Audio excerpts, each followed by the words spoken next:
नमस्कार श्रोताओं, यह कथा है गरुड़ पुराण की।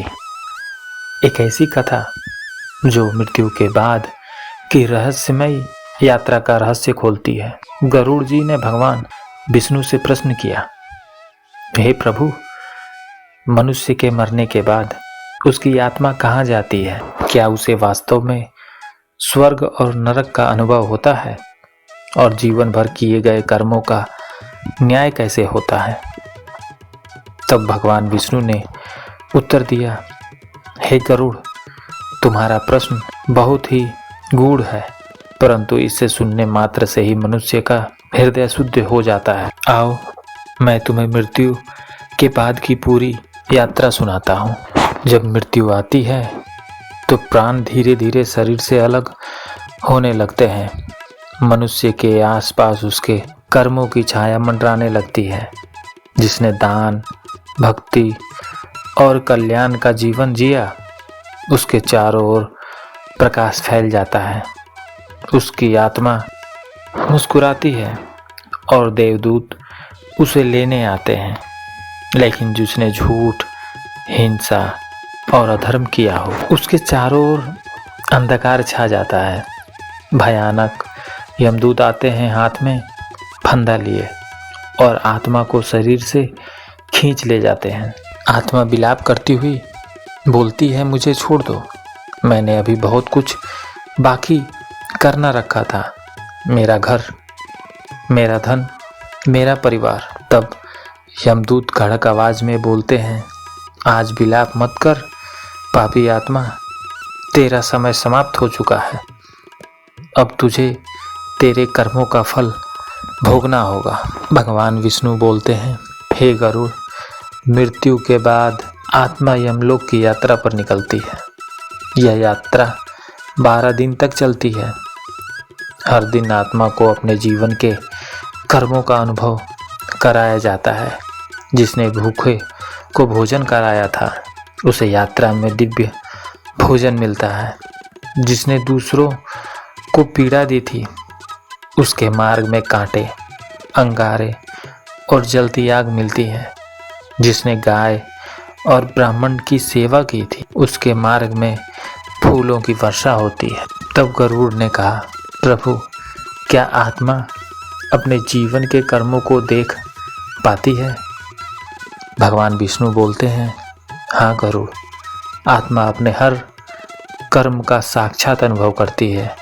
उस समय उसे पता चलता है कि उसने कितनी भूल की है, लेकिन तब तक समय बीत चुका होता है। भगवान विष्णु ने कहा, गरुड़, अब सुनो नरक का वर्णन। आत्मा को यमराज के दरबार में ले जाया जाता है। वहाँ चित्रगुप्त बैठे होते हैं, जो हर कर्म का लेखा जोखा पढ़ते हैं। चित्रगुप्त गंभीर स्वर में बोलते हैं, हे आत्मा, तूने अपने जीवन में यह पाप किया है, अब तुझे उसका दंड भोगना होगा। फिर आत्मा को नरक में भेजा जाता है। तामसिक नरक। धोखा देने वालों को अंधकार में डालकर पीटा जाता है। कुंभीपाक नरक। मांसाहार करने वालों को उबलते तेल में फेंका जाता है।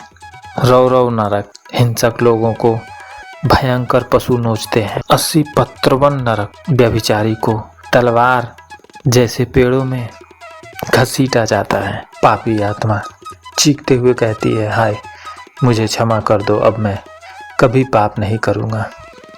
यमदूत बोलते हैं, अब पश्चाताप व्यर्थ है, तुझे अपने कर्मों का दंड भोगना ही होगा। भगवान विष्णु बोले, गरुड़, पृथ्वी पर किए गए श्राद्ध और तर्पण से आत्मा की पीड़ा कम होती है।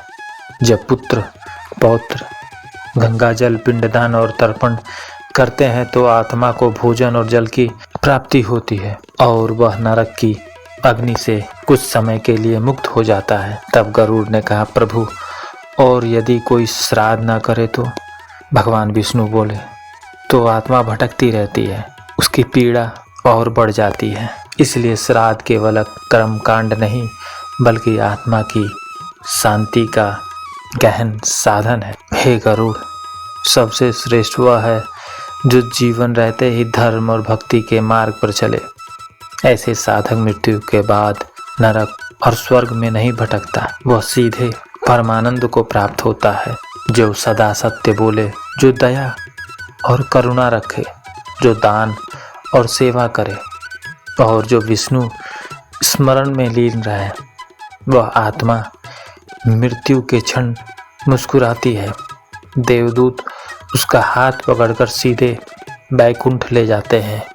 वहाँ कोई दुख नहीं, कोई जन्म मरण नहीं, केवल आनंद और शांति है। गरुड़ भाव विभोर होकर बोले, प्रभु, अब मुझे ज्ञात हुआ कि मनुष्य जीवन कितना अनमोल है।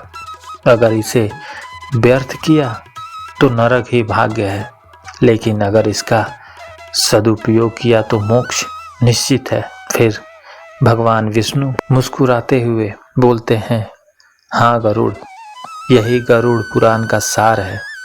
मनुष्य जीवन भक्ति और सेवा के लिए मिला है, पाप और मोह में इसे गंवाने के लिए नहीं।